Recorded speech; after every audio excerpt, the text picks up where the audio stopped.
Selamat hari Minggu, Bapak Ibu Saudara yang dikasih Tuhan. Apa kabar semuanya? Baik-baik.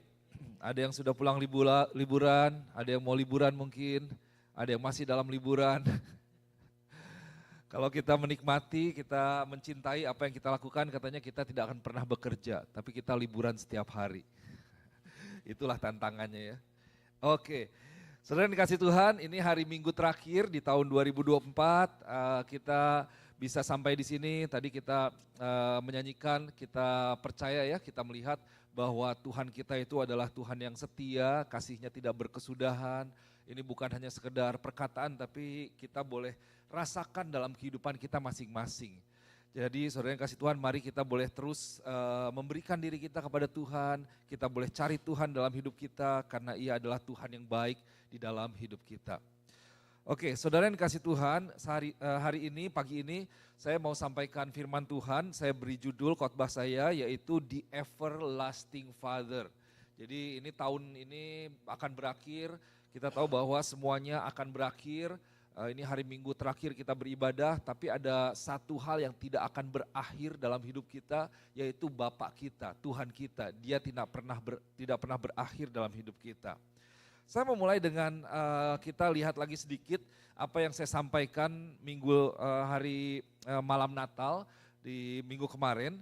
Kalau saudara tidak datang, saudara bisa lihat di YouTube kita. Saya percaya saudara boleh diberkati. Kita lihat ya, ini recap dari Christmas Eve, ibadah malam Natal kemarin. Saya share tentang yang namanya The Emmanuel King. Saya sampaikan bagaimana Tuhan kita, Raja kita itu adalah Raja atau Tuhan yang beserta dengan kita. Bahwa pada Natal waktu itu ada sebuah kenyataan, the reality of Christmas. The reality of Christmas itu apa? Bahwa kalau saudara lihat, saudara pelajari, terlepas dari domba yang dengan gembala-gembalanya, malaikat Tuhan yang menyatakan dirinya, ada orang Majus, mereka bergembira, mereka bersukaria, semuanya.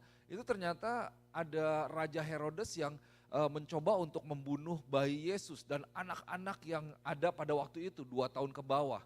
Jadi Natal pertama ini the reality of Christmas pada waktu itu, bahwa Natal pertama itu dipenuhi dengan yang namanya ada ketakutan, mereka sampai perlu lari, ada ketidakadilan gitu, ada penderitaan, ada sakit, ada teriakan-teriakan mungkin ya, dan lain sebagainya. Karena saudara bisa bayangkan itu waktu yang mungkin jadi chaos ya, orang pada takut dan lain sebagainya.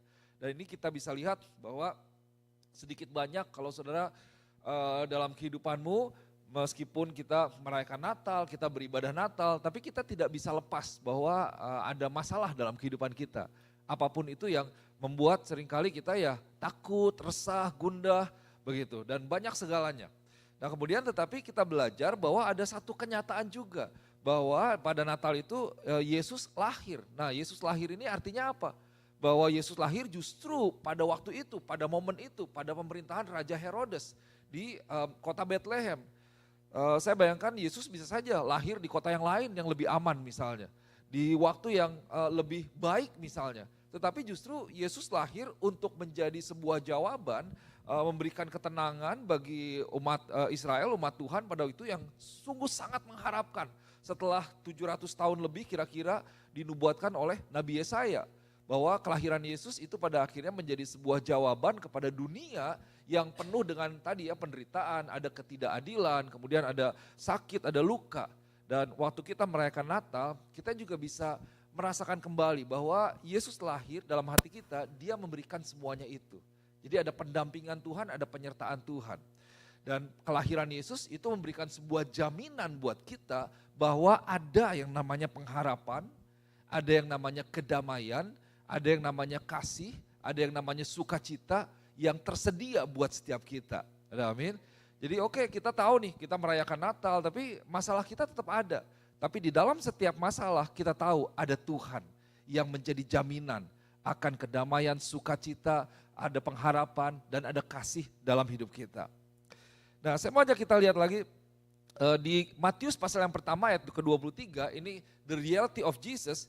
Itu kan dikatakan bahwa sesungguhnya anak darah itu akan mengandung dan melahirkan seorang anak laki-laki dan mereka akan menamakan dia Immanuel. Berarti apa? Allah menyertai kita. Tuhan yang menyertai kita. Puji Tuhan ya, kita punya Tuhan yang menyertai kita yang tidak pernah meninggalkan setiap kita. Luar biasa. Nah, saya mau mulai pagi ini dengan kembali satu ayat yang menjadi kita bahas dalam beberapa ibadah mungkin justru pada musim Natal ini pada Desember, dan mungkin Bapak Ibu Saudara menghadiri ada ibadah Natal yang lainnya. Ini satu ayat yang sering kali juga dibaca atau dibahas untuk momen Natal dari kitab Yesaya pasal yang ke-9. Kalau dalam bahasa Indonesianya itu ayat yang ke-5, bahasa Inggrisnya itu ayat yang ke-6. Saya bacakan buat kita ya. Firman Tuhan katakan demikian. Sebab seorang anak telah lahir untuk kita, seorang putra telah diberikan untuk kita, lambang pemerintahan ada di atas bahunya, dan namanya disebutkan orang penasihat ajaib, Allah yang perkasa, Bapa yang kekal, dan Raja damai. Wah, ini luar biasa. Saudara perhatikan, ini firman Tuhan yang memberikan kekuatan luar biasa. Di sini kita lihat bahwa kita tahu Natal itu adalah musim kita memberi gitu, memberi dan menerima pemberian. Christmas is season of giving. Kita tahu bahwa pada intinya justru Natal itu kita melihat bahwa Bapa di surga itu memberikan Yesus Kristus buat kita. Siapa itu Yesus? Dia adalah hadiah yang luar biasa, hadiah yang terbaik yang bisa kita terima dalam hidup kita. Mungkin ada yang menerima makanan, ada yang menerima hadiah uang, mungkin ada yang menerima hadiah, mungkin ada yang nggak tahu ya, saya nggak ngelihat sih di parkiran, tapi banyak ada teman saya yang wah hadiahnya mobil baru, mungkin dikasih pita dan lain sebagainya gitu. Itu hadiah yang indah, yang luar biasa, yang menyenangkan. Tetapi hadiah yang terbaik, yang luar biasa, yang bisa kita terima yaitu Yesus Kristus. Karena semuanya akan berakhir, tetapi Yesus kita tidak akan pernah berakhir. Jadi Natal adalah sebuah perayaan akan pemberian Bapa yang luar biasa, yaitu pribadi Yesus. Nah di sini di dalam kitab Yesaya pasal yang ke-9, saudara perhatikan, saya kasih cetak tebal di situ, dikatakan for to us a child is born, to us a son is given. Tadi dalam bahasa Indonesia ini dikatakan sebab seorang anak telah lahir untuk kita. Wah, itu ditekankan tuh. Seorang putra telah diberikan untuk kita. Jadi jelas Yesaya menubuatkan bahwa ini sudah diberikan untuk kita. Jadi buat kita, buat Bapak Ibu Saudara dan saya, kita diberikan seorang anak yang lahir pada waktu itu. Dan ini yang diberikan itu bukan hanya sekedar pribadi yang biasa-biasa, tetapi diberikan seorang pribadi yang namanya dikenal dengan, ini ada 4 gelar nih. Kalau kita lihat ada Wonderful Counselor, Mighty God, Everlasting Father, and then Prince of Peace. Yaitu penasihat yang ajaib, Allah yang perkasa, Bapa yang kekal, dan Raja damai. Nah saudara, saya renungkan kalau ternyata Wonderful Counselor, penasihat yang ajaib, kita bisa minta nasihat sama Tuhan ya. Dia penasihat kita, ada firman Tuhan. Kemudian Allah yang perkasa, dia luar biasa. Kekuatan tangannya, dia menciptakan langit dan bumi, dia adalah Allah yang sangat luar biasa. Raja damai, itu sudah jelas damai di dalam hati kita, dia memberikan kedamaian. Tapi ternyata kalau kita belajar tentang yang namanya the everlasting Father, ini nih satu firman Tuhan yang kalau kita pelajari, ini memiliki arti yang sangat dalam sebenarnya. Jadi saudara, pertama, seorang anak diberikan untuk kita. Nah anak ini akan dipanggil apa? Salah satunya the everlasting Father. Jadi ada 2 nih, kalau dalam bahasa Indonesianya dikatakan diberikan kepada kita yaitu Bapa yang kekal. Jadi Yesus yang kemudian dia akan menjadi Bapa buat setiap kita, dan Bapa yang seperti apa? Yaitu Bapa yang kekal. Nah saudara, kita bisa lihat bahwa Tuhan tidak hanya sekedar memberikan kita seorang tuan atau master, tidak hanya memberikan kepada kita seorang guru ya, teacher, tidak hanya memberikan kepada kita pemimpin atau leader, kemudian tidak hanya memberikan hanya sekedar gembala atau shepherd atau sekedar raja atau king, tetapi dia memberikan seorang bapa. Karena bisa orang menjadi pemimpin, bisa orang menjadi raja, orang bisa menjadi guru, orang bisa menjadi pengajar, orang bisa menjadi gembala tanpa hati bapa. Nah ini berbicara satu hal yang luar biasa. Jadi Yesus ini akan dikatakan sebagai Bapa pertama. Bapa yang kekal. Wah, saudara, ini sebenarnya satu berita yang memberikan kita kekuatan, memberikan kita ketenangan, memberikan kita kenyamanan ketika kita tahu siapa Yesus yang menjadi milik kita, yang diberikan untuk kita. Jadi dia bukan pemimpin yang jahat, Well, kita tahu Yesus adalah baik, dia adalah Tuhan, tapi dia bukan hanya pemimpin yang sekedar membawa tongkat yang dengan kekuasaannya, dia bukan gembala yang sekedar hanya memukul, mengarahkan domba-dombanya dan seterusnya, tetapi dia adalah seorang bapa buat kita. Wah, Bapak Ibu sekalian kasih Tuhan, memang kita perlu mengerti bahwa Bapa kita adalah Bapa yang sempurna, Bapa yang baik, Bapa yang luar biasa. Sayangnya memang bagi banyak orang ketika mungkin dirimu juga ketika mendengar kata Bapa itu ada sebuah membangkitkan kembali ya memori yang sepertinya tidak baik misalnya atau bahkan memori yang buruk. Kenapa? Karena apa yang Bapak kita di dunia ini lakukan buat kita. Karena perkataannya, karena tindakannya mungkin, itu membawa kepada hati yang kecewa, hati yang luka, pada akhirnya membawa sebuah kepahitan, dan lain sebagainya yang mendalam, yang mempengaruhi kehidupan kita sehari-hari. Bahkan kalau kita tidak pulih, kita menjadi seorang bapa yang tanpa sadar kita mengulangi. Pernah gak gitu? Kayak saya gak mau nih jadi seperti dia, saya gak mau jadi seperti dia. Tapi tanpa sadar engkau melakukan apa yang dia lakukan kepadamu. Dan itu mempengaruhi kepada anak-anak kita. Sayangnya, tetapi kembali bahwa Tuhan ini dia memberikan seorang Bapa. Yesus yang menjadi seorang Bapa dipanggil sebagai Bapa yang kekal, the everlasting Father. Yesus yang diberikan buat kita. Nah dia adalah Bapa yang sempurna buat kita, di mana ketika kita memberikan diri kita kepada Tuhan, maka ia akan menjadi Bapa kita dan kita menjadi anak-anaknya. Saudara yang kasih Tuhan, once we become a child of Christ, we are His and He is ours forever and ever. Jadi kita menjadi anak Tuhan dan Tuhan menjadi Bapa kita selama-lamanya ketika kita memberikan diri kita kepada Tuhan. Dia adalah Bapa. Nah kemudian di sini bukan hanya dikatakan sebagai Bapa, tetapi kalau bahasa Indonesianya urutannya lebih enak gitu ya dimengerti. Dia seorang Bapa yang kekal. Jadi bukan Bapa yang lain sebagainya, tapi dia Bapa yang kekal. Nah maksudnya apa? Kalau di dalam arti dari bahasa Ibraninya itu dikatakan Father of Eternity. Berarti memang sederhana, Bapa yang kekal, Bapa yang selama-lamanya, Bapa yang terus-menerus, yang tidak pernah berhenti.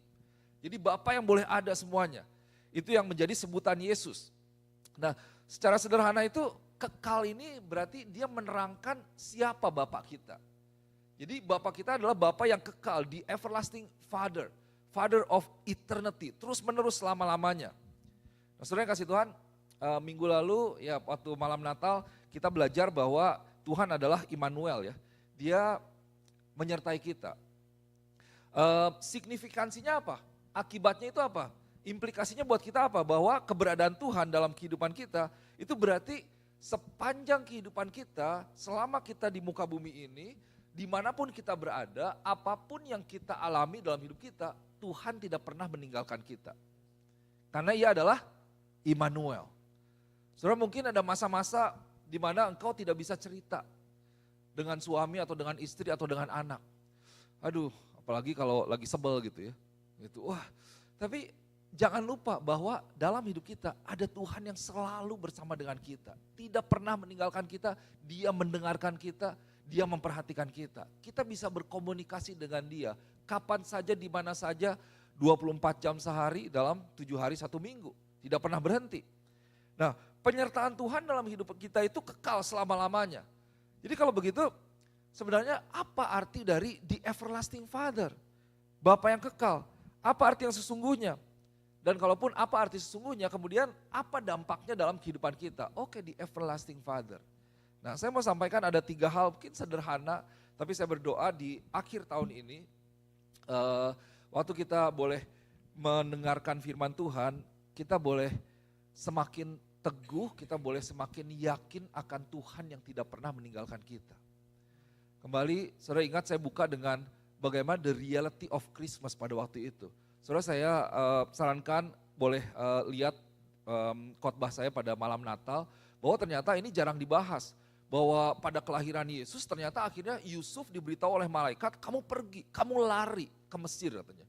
Jadi saudara bayangkan pada waktu itu bahkan Yusuf, Maria dengan anak Yesus, mereka harus lari, mereka harus sembunyi. Karena mau dibunuh oleh Herodes. Wah ini kan jarang dibahas ya, seringkali kita wah luar biasa Natal begini-begini. Tapi ternyata pada masa itu situasinya tidak mengenakan. Dan ada banyak orang, ada banyak pembunuhan, ada banyak anak mati karena perintah Herodes. Wah, tentara semuanya mungkin dikirim, polisi dikirim, semuanya dan dibinasakan. Mereka lari sampai Herodes mati. Baru akhirnya Yusuf dengan Yesus dan Maria, mereka istilahnya keluar dari tempat persembunyian. Dan selama itu mereka bersembunyi. Berarti bersembunyi di dalam ketakutan, mungkin dalam keresahan, bertindak hati-hati dan lain sebagainya. Tapi saudara yang kasih Tuhan, ternyata di dalam semuanya itu ada Yesus yang disebut sebagai Bapa yang kekal, dan siapa Bapa yang kekal itu. Kita akan belajar ada dua arti sebenarnya, arti dari Bapa yang kekal itu seperti apa, dan kemudian ini yang menjadi sifat dari Bapa itu sendiri. Dan kemudian mengetahui dari siapa Bapa yang kekal, ini akan berakibat nyata, memberikan dampak yang nyata, yang saya berdoa, saya percaya boleh memberikan kekuatan yang membawa kita kepada kehidupan yang berkemenangan di dalam Tuhan. Oke, yang pertama, ketika dikatakan dia adalah Bapa yang kekal. Kekal dalam hal apa? Dia kekal di dalam perhatiannya buat kita. So everlasting is his care for us. Ada amin? Jadi perlindungannya, kalau dikatakan ini saya singkat dengan care, berarti Tuhan tuh peduli dengan kita. Karena dia peduli, dia menuntun kita, dia mengarahkan kita. Dan ini adalah salah satu atau yang pertama dari tugas Bapak sebenarnya. Saudara, kalau bicara tentang Bapak itu adalah seseorang yang harusnya memberikan visi dan tujuan kepada anak-anaknya. Betul ya? Namanya Bapak, kita kan kasih ya dulu, kalau di Indonesia kan pokoknya kamu kalau nggak harus jadi dokter, insinyur atau apa satu lagi, pilot gitu ya, gitu, atau tentara gitu, pegawai negeri biar beres semuanya. Pikirannya begitu, nggak boleh jadi pemusik, jadi artis gitu, jadi pelukis gitu ya. Tapi intinya Bapak itu memiliki keinginan dan dia mengarahkan anak-anaknya untuk mendapatkan yang terbaik. Itu adalah tugas Bapak, memberikan visi dan melindungi dan menjagai. Jadi saudara kasih Tuhan, yang pertama ketika kita mendengar bahwa dia adalah Bapa yang kekal.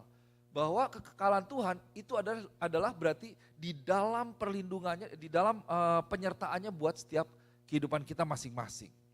Nah, saudara kasih Tuhan, kalau kita lihat kembali ya, bahwa tugas Bapa yang pertama itu adalah memberikan tujuan buat kita. Ketika dia memberikan tujuan, dia memberikan arahan untuk kita boleh menjalani sehingga bisa mencapai tujuan yang Tuhan miliki buat kita. Dan dia kemudian menuntun setiap kita. Saudara, di dalam firman Tuhan, kita ini kan digambarkan sebagai domba ya. Pernah kepikiran gak kenapa dikatakan ini kita sebagai domba? Kita adalah dombanya Tuhan. Ada di firman Tuhan dikatakan bahwa Yesus sendiri dia sedih karena melihat orang-orang itu seperti domba yang tidak bergembala. Wah, itu strong statement tuh. Domba yang tidak bergembala. Ternyata memang domba itu adalah salah satu makhluk yang paling bodoh dan dia tidak bisa hidup sendiri. Dia tidak bisa melindungi diri sendiri. Dia nggak punya kuku yang runcing, nggak punya otot yang kuat, dia nggak punya gigi yang tajam. Itu dia beda sama kambing atau yang lain, domba ya, lugu gitu ya. Gitu. Kalau dia udah panjang bulu-bulunya, dia nggak bisa apa-apa. Dia kalau kehujanan dia akan basah. Kalau dia masuk ke lumpur, dia nggak akan bisa bangun sendiri. Jadi domba itu sebenarnya sederhananya tanpa gembala dia nggak bisa apa-apa. Demikian juga dengan kita. Tanpa gembala kita, tanpa Yesus kita nggak bisa apa-apa. Dan firman Tuhan jelas, kita digambarkan sebagai domba yang tidak bergembala tanpa Tuhan. Dia bahkan gak punya sense of direction. Dia gak tahu tuh mau kemana. Jadi tinggal diarahin aja, diarahin ke sini masuk, diarahin ke sana jalan. Kalau nanti dia gak diarahin, dia jalan sendiri, wah bisa kemana-mana tuh. Saya suka lihat ada satu anjing yang kerjaannya tuh ngumpulin domba gitu. Ada namanya tuh, jadi di yang luas gitu ya, wah nanti dombanya udah kemana-mana, si anjing tinggal lari keliling gitu, diarahin. Wah itu menarik tuh. Tapi again bahwa domba ini mereka nggak bisa melakukan apa-apa sendiri dan yang paling parah mereka nggak punya sense of direction, jadi nggak tahu mau kemana. Nah disitulah ketika Yesus diberikan, dia peduli, dia memberikan tujuan dan dia mengarahkan kita. Dia tidak akan pernah membiarkan kehidupan kita tersesat. Kita ada di akhir tahun, selalu yang menjadi tantangan ketika kita mau memasuki satu hal yang baru, bukan hanya tahun baru ya. Mungkin di sini ada yang mau masuk ke dalam sekolah yang baru, kepada masa yang baru, pekerjaan yang baru, season yang baru. Nah season dalam kehidupan itu berbeda juga nih. Yang punya anak ada different season. Dalam kehidupan mungkin ada season di mana kita baik, ada season di mana kita mungkin tidak baik. Tapi kita masuk dalam satu hal yang baru dan terus bergulir gitu. Dan di situ kalau kita tidak punya satu pegangan yang kuat, seringkali kita dikuasai oleh ketakutan, kecemasan, gitu, keresahan dan lain sebagainya. Tapi saudara, Yesus kita, dia tidak akan membiarkan kita tersesat. Dia adalah gembala kita yang baik. Everlasting is his care for us. Jadi kekekalan Tuhan itu berarti perlindungan Tuhan, penjagaan Tuhan, penyertaan Tuhan, kepedulian Tuhan buat kita itu adalah selama-lamanya. Mazmur 119 ayat yang ke-105 kita tahu firman Tuhan katakan firman-Mu itu pelita bagiku dan terang bagi jalanku. Nah di sini ada bagus nih, dalam The Passion Translation dikatakan truth's shining light guides me in my choices and decisions. The revelation of your word makes my pathway clear. Kalau dikatakan firman-Mu itu adalah terang bagi kakiku. Pelita bagi kakiku dan terang bagi jalanku. Bahwa jalan kehidupan ini apa? Jalan kehidupan kan ya sama kalau kita jalan salah kita tersesat. Saya ingat waktu mau malam Natal ke Boston dengan Ibu Debbie ya. Waduh saya benar-benar gemes sekali gitu. Nyasar gitu. Jadi udah kita sebenarnya harusnya nggak telat. Tapi karena macetnya lebih dari tahun lalu, padahal udah sebenarnya harusnya bisa mungkin 20 menit lebih awal, saya sudah atur waktunya. Tapi ternyata salah baca GPS. Jadi pertama saya lihat karena macet, kalau macet kan terus nanti mundur-mundur ya waktunya ya. Saya ambil exit yang lebih awal sebelum Tobin Bridge tuh saya keluar exit dulu karena lewat situ ternyata GPS-nya bilang lebih cepat. Oke ambil ke situ, oke. Ternyata terakhir saya salah exit. Aduh udah tinggal 7 menit, apalagi pada mau butuh ke restroom semuanya. Wah itu repot banget. Waduh di 7 menit keluar ternyata nambah waktunya jadi 14 menit. Waduh jadi jauh mesti muter. Aduh saya gemes ini udah 18 tahun ke Boston hampir tiap minggu mungkin ya. Masih nyasar juga gitu. Aduh kebayang kalau gak ada GPS ya. Kalau gak ada firman Tuhan itu. Wah kita tersesat betul-betul itu. Akhirnya kita ibadah di McDonald pertama. Karena udah ngelihat McDonald-nya ada di bawah set gitu. Karena udah lihat di GPS-nya kan balik lagi. Oh saya lihat tuh ada McDonald. Oh berarti nanti saya bilang tenang ada McDonald, tahan sedikit lagi. Istri saya udah pengen kencing bener-bener. Aduh saya juga udah ya udah akhirnya balik, mampir langsung ke McDonald udah 7:30 lewat, ibadah mulai 7:30. Aduh saya langsung message ke Pastor Z, ke Pastor Rita. Ini kita telat nih nyasar gitu. Ya udah ke McDonald, ya udah beli burger aja dulu udah 7:30 udah lapar. Sambil nunggu ya udah gitu makan di mobil sambil jalan. Tapi saudara aduh kebayang dalam kehidupan kita kalau tidak ada yang menuntun itu berarti kita bakal tersesat. Nah langkah kita itu apa kalau dalam kehidupan sehari-hari? Langkah dalam kehidupan sehari-hari itu adalah pilihan dan keputusan. Betul? Ada banyak pilihan dalam kehidupan. Sama ketika kita berada di restoran, ada banyak pilihan makanan. Minuman, ada banyak pilihan minuman. Ada banyak pilihan apa yang bisa kita nikmati. Saudara kalau dalam makan, ini aside ya, saya diajarkan ada 3 prinsip dalam makan. Jadi makan itu pertama ada alasan makan kita untuk survive. Kalau kita makan untuk survive, saudara lagi di hutan kan nggak pilih ya, mau sushi atau mau pizza gitu, mau apa, enggak ya gitu. Ya kalau perlu daun juga dimakan, yang penting bisa survive. Ada ulet apa gitu, dimakan ya dimakan, itu survive.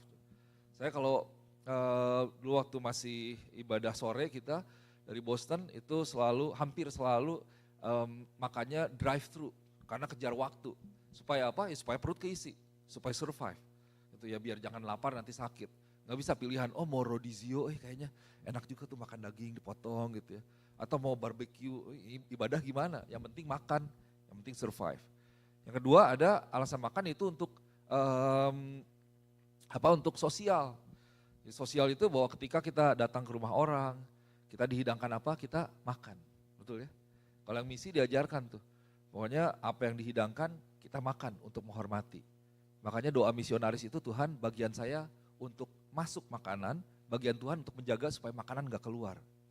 Gitu. Karena saudara kalau ikut misi disediakannya macam-macam. Ular sawah lah, apalah gitu. Saya ke pedalaman Kalimantan disediakan begitu-begitu. Kalau gak dimakan kita gak bisa nyambung. Jangankan mau nyambung, gimana makanan aja ditolak, nggak bisa beritain Injil. Supaya Injil kebuka gimana? Makan. Jadi kalau makan ke tempat orang, makan. Betul ya? Suka nggak suka, coba makan. Belajar punya perut misi. Gitu. Dan berdoa seperti tadi, Tuhan bagian saya makan, bagian Tuhan menjaga supaya jangan keluar lagi. Oke, itu. Baru yang ketiga, makan untuk pleasure. Nah, makan untuk pleasure itu apa? Ya ketika kita liburan kemarin. Aduh, makan apa ya? Mau 15 menit gitu berdiri depan papan pengumuman gitu, menu nggak apa-apa. Cari, lagi liburan, nggak apa-apa. Ini enak, nggak apa-apa. Pilih, take as much time as you need. Itu makan untuk pleasure. Begitu.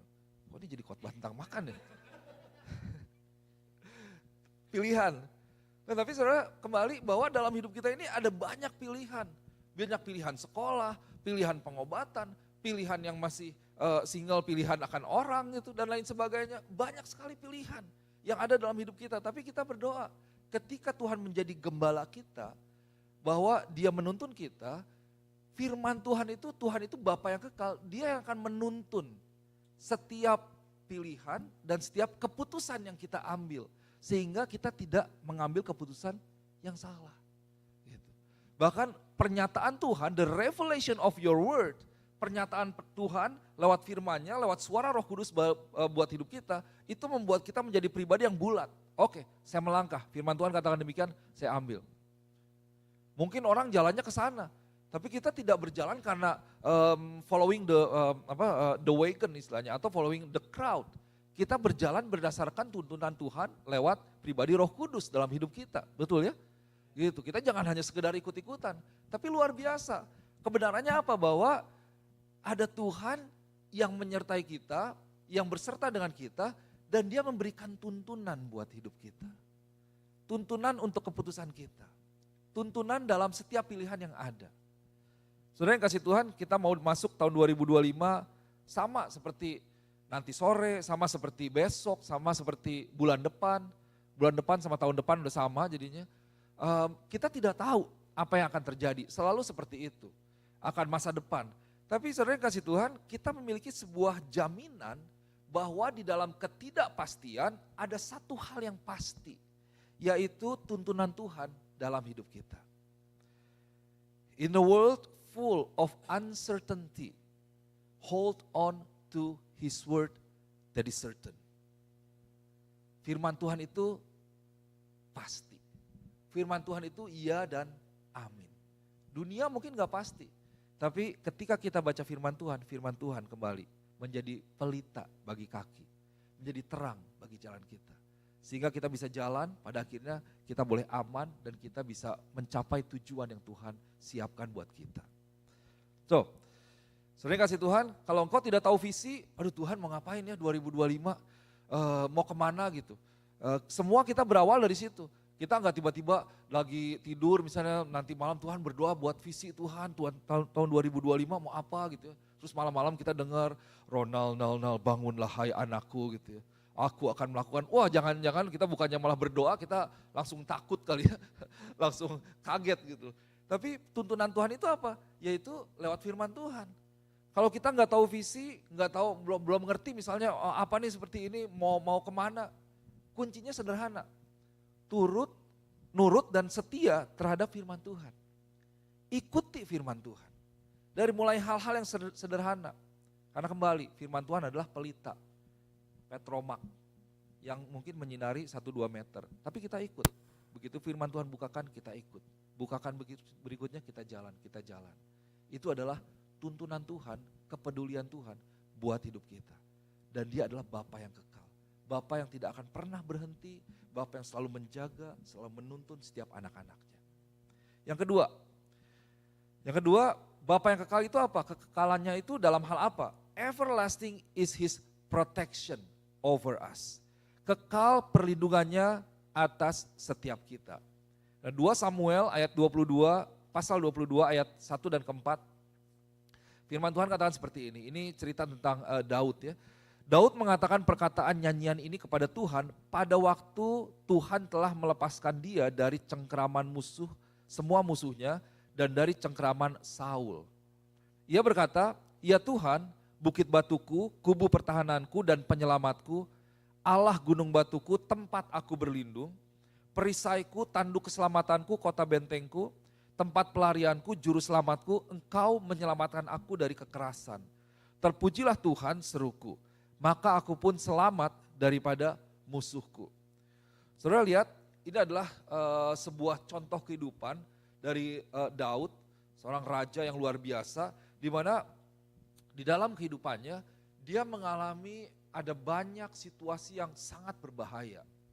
Bukan hanya berbahaya, tapi dia memang dicari, dia dikejar untuk dibunuh.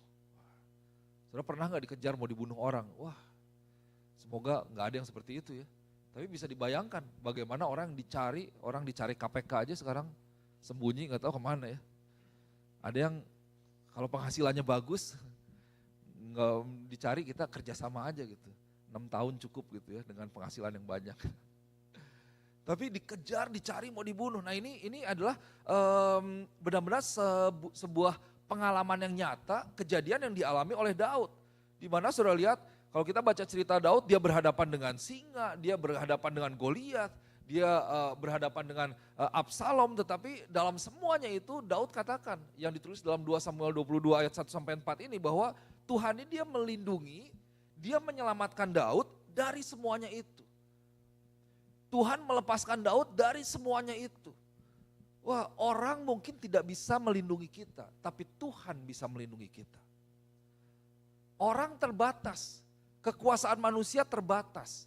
Untuk itu jangan bergantung kepada satu hal yang terbatas. Tuhan kita tidak terbatas, dia bisa bekerja di luar pikiran kita. Dia bisa bekerja dengan ide-ide yang luar biasa yang mungkin tidak pernah terlintas dalam pikiran kita. Bergantunglah kepada Tuhan yang luar biasa dan tidak terbatas. Ada amin. Perlindungan Tuhan itu nyata buat kita. Bahkan saudara, satu hal yang luar biasa, Tuhan bahkan menyelamatkan Daud dari dosanya sendiri. Ketika dia mengambil Batsheba, dia harusnya mendapatkan hukuman mati. Tapi dia bilang, daripada aku lari kepada manusia yang istilahnya manusia jahat, aku tahu, aku lari kepada Tuhan yang punya belas kasihan. Dan ketika Daud bertobat, Tuhan mengasihani dia. Hukuman dosa pada waktu itu belum ada Yesus itu harusnya ada kematian. Tapi Tuhan menyelamatkan dia dari dosanya sendiri. Kenapa? Karena Daud bertobat dan kembali kepada Tuhan. Tuhan melindungi kehidupan Daud. Ini salah satu contoh saja. Dan kita bisa lihat bahwa bagaimana Tuhan melindungi Paulus, bagaimana Tuhan melindungi Ratu Esther ya, yang bertindak dengan luar biasa. Itulah Tuhan yang kita miliki. Tuhan yang melindungi setiap kita. Tuhan menjagai setiap kita. Bahkan dia turun ke dunia ini, lahir dalam seorang pribadi Yesus Kristus dan disebut Bapa yang kekal. Dia melindungi kita dari kematian yang abadi. Bahwa kelahiran Yesus itu sebenarnya adalah awal dari karya Tuhan untuk sebuah kepastian keamanan buat setiap kita. Sekarang dan nanti selama-lamanya di dalam kekekalan terutama. Nah saudara yang kasih Tuhan, waktu kita mengakhiri ini ibadah terakhir dan kita mau masuk dalam tahun yang baru. Well, ada the reality of Christmas, ada the reality of the world, the reality of my life. Tapi jangan lupa juga ada the reality of Jesus Christ. Dia dikatakan Bapa yang kekal, perlindungannya buat kita itu ada. Saya berdoa buat penjagaan, buat perlindungan Tuhan, buat setiap kita gereja Tuhan tempat ini. Tuhan boleh melindungi kita dari kesehatan, ada tubuh yang baik ya, dari kesehatan maksudnya dari sakit penyakit kita boleh punya kesehatan yang baik.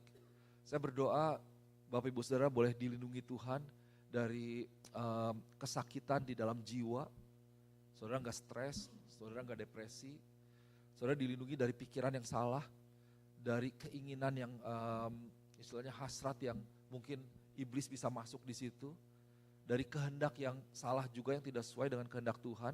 Karena kalau kita bilang jiwa itu adalah pikiran, perasaan dan kehendak. Itu bisa keluar dari jalan Tuhan. Iblis bisa masuk di situ. Firman Tuhan katakan bahwa kita ini dicobai bukan oleh macam-macam sebenarnya, bukan iblis. Tapi kita dicobai oleh keinginan kita sendiri. Itu dia. Itu tuh kita pengen ini, pengen lebih, pengen ini, akhirnya menyiksa diri sendiri. Firman Tuhan katakan seperti itu, wah menyiksa diri sendiri. Nanti keluarga hancur, anak hancur dan sebagainya. Saya berdoa boleh ada perlindungan Tuhan di dalam pikiran, perasaan dan kehendakmu. Sehingga engkau tidak menjadi permainan atau bulan-bulanan iblis. Saya berdoa boleh ada perlindungan Tuhan buat setiap roh kita. Kita boleh tetap menjadi pribadi yang sehat di dalam Tuhan, tubuh, jiwa, dan roh. Dan ketahuilah bahwa perlindungan Tuhan bagi kita itu adalah kekal. Yang ketiga, yang terakhir. Tadi yang pertama apa? Everlasting is His care. And then everlasting is His protection over us. Dan yang terakhir, everlasting is His provision buat kita. For us. Provision apa? Provision itu apa? Provision itu adalah penyediaan Tuhan buat setiap kita. Matius 6 ayat 25-26 firman Tuhan katakan, kita tahu firman Tuhan ini, firman yang sederhana tapi sebenarnya kalau kita kuat, kita tidak akan pernah khawatir. Firman Tuhan katakan, karena itu aku berkata kepadamu, janganlah khawatir akan hidupmu, akan apa yang hendak kamu makan atau minum. Dan janganlah khawatir pula akan tubuhmu, akan apa yang hendak kamu pakai. Bukankah hidup itu lebih penting dari makanan dan tubuh itu lebih penting daripada pakaian? Is not life more than food and the body more than clothes? 26. Pandanglah burung-burung di langit yang tidak menabur dan tidak menuai dan tidak mengumpulkan bekal dalam lumbung, namun diberi makan oleh Bapamu yang di sorga. Bukankah kamu jauh melebihi burung-burung itu? Gitu ya. Are you not much more valuable than the birds? Saudara, kalau lagi khawatir, keluar rumah, lihat burung. Oke, firman Tuhan bilang begitu. Lihat burung bukan diliatin. Ini burung kan kita senang ya, kalau di sini banyak burung bagus loh. Nanti yang kalau ke Boston sering tuh nanti yang selalu bentuk panah gitu ya. Wah, nanti dia migrasi. Kadang ini burung kayak yang tahu aja mau kemana gitu ya. Kemarin saya kepikiran tiba-tiba burung lewat itu, mau pada kemana ya? Emang tahu gitu ke kiri ke kanan gitu atau di depan apa? Ngelihat nggak bisa jauh, ini nggak bisa, cuma insting aja. Tapi mereka hidup loh, gitu bisa bertahan. Gitu. Sering nggak lihat mayat burung? Jarang ya? Ya ada sih. Cuma kalau mayat biru mungkin di sini masih lebih banyak gitu. Tapi burung mati coba lihat, jarang loh. Lihat burung mati dibanding jumlah burung yang ada di sekitar kita aja. Jarang kita ngelihat burung mati. Tuhan pelihara. Apalagi kehidupan kita yang lebih luar biasa. Wah, saudara ingat Abraham dengan Ishak, kita pernah belajar bahwa Tuhan kita adalah El Shaddai, the Almighty Sufficient One. Jadi Tuhan yang mampu memenuhi, mencukupi kehidupan setiap kita. Bagaimana ketika waktu itu Abraham mau mengorbankan Ishak, kemudian Tuhan memberikan domba. Akhirnya disediakan, itu adalah penyediaan Tuhan. Di masa-masa kritis ketika kita percaya kepada Tuhan sepenuhnya, Tuhan sediakan dalam hidup kita. Well, saya percaya di sini kita puji Tuhan, kita mengucap syukur ada berkat keuangan yang baik dalam hidup kita. Amin.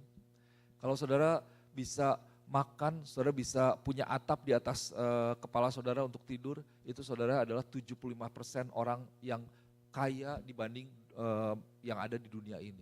Termasuk orang yang kaya. Jadi ada banyak orang yang jauh lebih tidak beruntung dari kehidupan kita. Tapi saudara, kita tidak perlu takut bahwa Tuhan kita adalah Tuhan yang juga menyediakan. Ada amin. Oke, kita waduh, saya terus nih kadang-kadang kepikir sebagai manusia, waduh anak sekolah ya college gimana, begini gitu. Well, ada penyediaan Tuhan. Dari waktu mau punya anak kan, aduh bayi gimana ya. Katanya seumur kehidupan bayi itu menghabiskan berapa ratus diapers gitu. Dikali berapa itu berapa ribu dolar. Lalu ternyata kita pernah dengar ada berkatnya kalau untuk anak gitu ya. Untuk nikah ada berkatnya. Jadi yang mau nikah, yang mau punya anak, yang mau cari pekerjaan. Untuk semuanya ada penyediaan Tuhan dalam hidup kita. Ada amin. Selama kita setia dalam Tuhan. So saudara yang kasih Tuhan, liburan sudah berakhir. Atau kembali mungkin ada yang masih liburan. Atau ada yang baru mau pergi liburan, kita tahu hadiah-hadiah Natal di bawah pohon Natal mungkin sudah berakhir juga, udah dibuka-bukain semuanya ya. Gitu. Atau mungkin tahun baru masih ada tukar kado dan lain sebagainya. Hiasan akan berakhir, pohon Natal sebentar lagi akan diturunkan, dimasukkan ke box dan kembali ke tempatnya masing-masing. Sampai 1 tahun kemudian dia akan bangkit kembali, dibangkitkan kembali. musim berganti musim dalam hidup kita, tahun berganti tahun, 2024 soon akan berakhir, tapi kembali satu hal yang tidak akan berakhir dalam hidup kita, yaitu Yesus kita. Karena dia adalah Bapa yang kekal, the everlasting Father. Nah di everlasting Father ini apa? Melalui ibadah minggu terakhir ini, ibadah kita pada hari ini, saya mau sampaikan, ketahuilah, yakinlah bahwa kekal penyertaannya.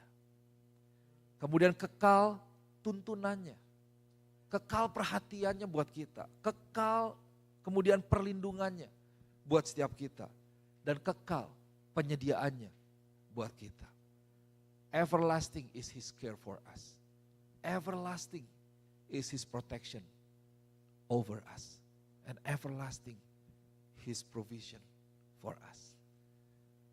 Waktu kita mau masuk tahun yang baru, mari kita boleh kuat di dalam siapa yang menjadi Tuhan. Yesus yang disebutkan namanya salah satunya dia adalah Bapa yang kekal. Amin. Mari kita berdoa. Oh yes Lord.